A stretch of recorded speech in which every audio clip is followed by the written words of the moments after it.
మీ పనితీరును మెరుగుపరచుకోండి అంటూ మంత్రులు ఎంపీలకు ముఖ్యమంత్రి దిశానిర్దేశం. సోషల్ మీడియా బలమైన ఆయుధం, దాన్ని సద్వినియోగం చేసుకోండి అంటూ మంత్రులకు ఎంపీలకు ముఖ్యమంత్రి సూచించారు. సోషల్ మీడియా బలమైన ఆయుధం, పార్టీ బలోపేతానికి సమర్థవంతంగా వాడుకోవాలి. టాప్ ర్యాంకుల్లో కృష్ణా, చిత్తూరు, ఎన్టీఆర్ జిల్లాలు.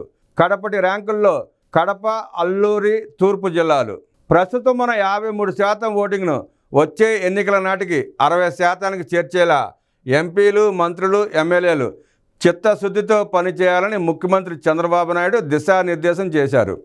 స్వచ్ఛ ఆంధ్ర కార్యక్రమంలో తనకు కావాల్సింది ఫోటోలకు ఫోజులు కాదని, ఫలితాలని తేల్చి చెప్పారు.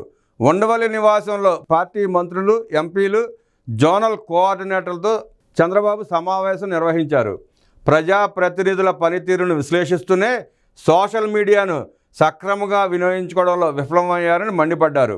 పార్టీ సమావేశానికి కొందరు ఎంపీల గైర్హాజరుపై లావు శ్రీకృష్ణదేవరాయలని సీఎం ప్రశ్నించారు. పార్టీ సమావేశాల కంటే ఇతర కార్యక్రమాలు ఎక్కువయ్యాయా అని అనంతపురం ఎంపీ అంబికా లక్ష్మీనారాయణపై ఆగ్రహం వ్యక్తం చేశారు. ప్రతి పార్లమెంటు పరిధిలోని 7 ఎమ్మెల్యేలు, ఎంపీ ఇన్ఛార్జ్ మంత్రి, జోనల్ ఇన్ఛార్జ్ సమన్వయంతో పనిచేయాలని చంద్రబాబు సూచించారు. క్షేత్రస్థాయి ఇబ్బందులు ఎప్పటికప్పుడు జోనల్ ఇన్ఛార్జీలు, ఇన్ఛార్జ్ మంత్రులకు చెప్పి సమస్య పరిష్కారమయ్యేలా చూడాలని సూచించారు. ఎమ్మెల్యే తప్పు చేస్తే ఇన్ఛార్జ్ మంత్రిదే బాధ్యతగా సీఎం చంద్రబాబు తేల్చి చెప్పారు. ఇన్ఛార్జ్ మంత్రి, ఎంపీ పనితీరు, జిల్లాల పథకాల అమలు తదితర అంశాల ఆధారంగా సీఎం ర్యాంకులు ప్రకటించారు. తొలి 3 స్థానాల్లో కృష్ణా, చిత్తూరు, ఎన్టీఆర్ జిల్లాలు. చివరి 3 స్థానాల్లో కడప, అల్లూరి సీతారామరాజు, తూర్పుగోదావరి జిల్లాలు ఉన్నాయి. కేంద్ర నిధుల సాధనలో ఎంపీలు, రాష్ట్ర మంత్రుల మధ్య సమన్వయం మరింత పెరగాలని సీఎం దిశానిర్దేశం చేశారు. ఐటీ నిపుణుడైన సోషల్ మీడియా వినియోగంలో ఎందుకు వెనకబడ్డావని మంత్రి కొండపల్లిని సీఎం చంద్రబాబు ప్రశ్నించారు. సోషల్ మీడియా వినియోగంలో మంత్రి ఫరూక్ చివరి స్థానంలో ఉన్నారని ఆక్షేపించారు.